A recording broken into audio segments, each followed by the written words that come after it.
नमस्कार दोस्तों, स्वागत है आपका इस चैनल पर। आज आप सुनने जा रहे हैं गरुड़ पुराण के पहले अध्याय का दूसरा पाठ। तो आइए शुरू करते हैं। देव, यदि ये सभी कार्य मरने के तुरंत बाद संपन्न हो जाते हैं तो फिर बाद में पिंडदान क्यों किया जाता है? पूर्व किए गए पिंडदान के बाद पुनः पिंडदान या अन्य क्रियाओं को करने की क्या आवश्यकता है? दाह संस्कार के बाद अस्थि संचयन और घट फोड़ने का विधान क्यों है? दूसरे दिन और चौथे दिन साग्निक द्विज के स्नान का विधान क्यों है? 10वें दिन सभी परिजनों के साथ शुद्धि के लिए स्नान क्यों किया जाता है? 10वें दिन तेल एवं उबटन का प्रयोग क्यों किया जाता है? उस तेल और उबटन का प्रयोग भी एक विशाल जलाशय के तट पर होना अपेक्षित है। इसका क्या कारण है? 10वें दिन पिंडदान क्यों करना चाहिए? एकादशा के दिन वृतोत्सर्ग आदि के सहित पिंडदान करने का क्या प्रयोजन है? पात्र, पादुका, छत्र, वस्त्र तथा अंगूठी आदि वस्तुओं का दान क्यों दिया जाता है? 13वें दिन पतदान क्यों दिया जाता है? वर्ष पर्यंत 16 श्राद्ध क्यों किए जाते हैं तथा 360 सानोदक घट क्यों दिए जाते हैं? प्रेत तृप्ति के लिए प्रतिदिन अन्न से भरे हुए एक घट का दान क्यों करना चाहिए? हे प्रभु, मनुष्य अनित्य है और समय आने पर ही वह मरता है, किंतु मैं उस छिद्र को नहीं देख पाता हूँ जिससे जीव निकल जाता है। प्राणी के शरीर में स्थित किस छिद्र से पृथ्वी, जल, मन, तेज, वायु और आकाश निकल जाते हैं? हे जनार्दन, इसी शरीर में स्थित जो 5 कर्म इंद्रियां और 5 ज्ञान इंद्रियां तथा 5 वायु हैं, वे कहाँ से निकल जाते हैं? लोभ, मोह, तृष्णा, काम और अहंकार रूपी जो 5 चोर शरीर में छिपे रहते हैं, वे कहाँ से निकल जाते हैं? हे माधव, प्राणी अपने जीवन काल में पुण्य अथवा पाप जो कुछ भी कर्म करता है, नाना प्रकार के दान देता है, वह सब शरीर के नष्ट हो जाने पर उसके साथ कैसे चले जाते हैं? वर्ष के समाप्त हो जाने पर भी मरे हुए प्राणी के लिए स्पिंडीकरण क्यों होता है?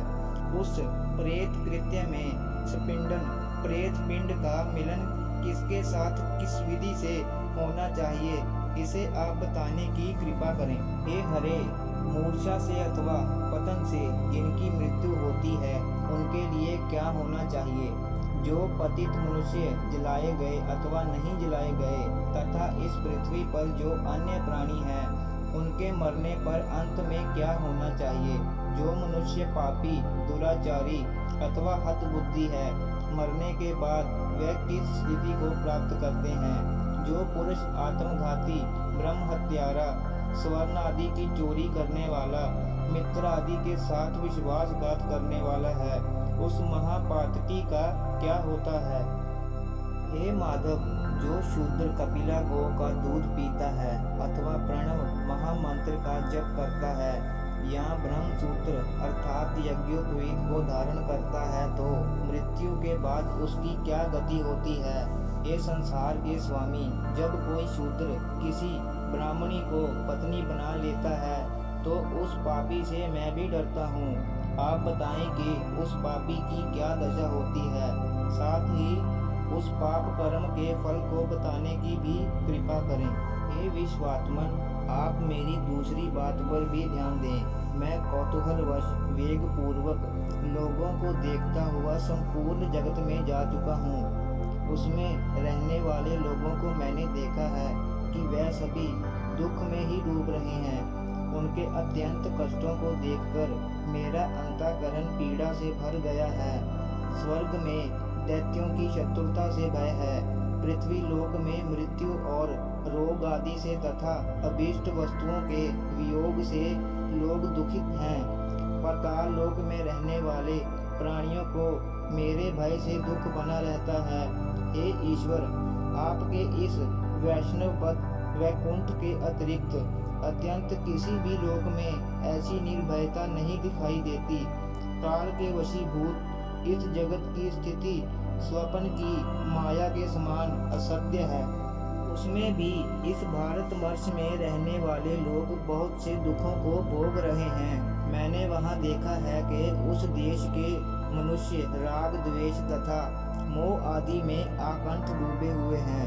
उस देश में कुछ लोग अंधे हैं, कुछ टेढ़ी दृष्टि वाले हैं, कुछ दुष्ट वाणी वाले हैं, कुछ लूले हैं, कुछ लंगड़े हैं, कुछ काने हैं, कुछ बहरे हैं, कुछ गूंगे हैं, कुछ कोढ़ी हैं, कुछ लोमश अधिक रोम वाले हैं, कुछ नाना रोग से घिरे हैं और कुछ आकाश कुसुम की तरह नितांत मिथ्या अभिमान से चूर हैं।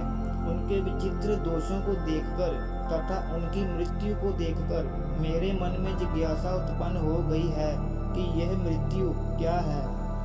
इस भारतवर्ष में ये कैसी विचित्रता है। ऋषियों से मैंने पहले ही इस विषय में सामान्यतः ये सुन रखा है कि जिसकी विधि पूर्वक वार्षिक क्रियाएं नहीं होती हैं उसकी दुर्गति होती है।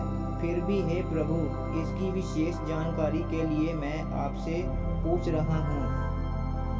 हे उपेंद्र, मनुष्य की मृत्यु के समय उसके कल्याण के लिए क्या करना चाहिए, कैसा दान देना चाहिए, मृत्यु और शमशान भूमि तक पहुँचने के बीच कौन सी विधि अपेक्षित है, चिता में शव को जलाने की क्या विधि है, तत्काल अथवा विलंब से उस जीव को कैसे दूसरी देह प्राप्त होती है, यमलोक संयमनी नगरी को जाने वाले के लिए वर्ष पर्यंत कौन सी क्रियाएं करनी चाहिए, दुर्बुद्धि अर्थात दुराचारी व्यक्ति की मृत्यु होने पर उसका प्रायश्चित क्या है, पंचक आदि में मृत्यु होने पर पंचक शांति के लिए क्या करना चाहिए।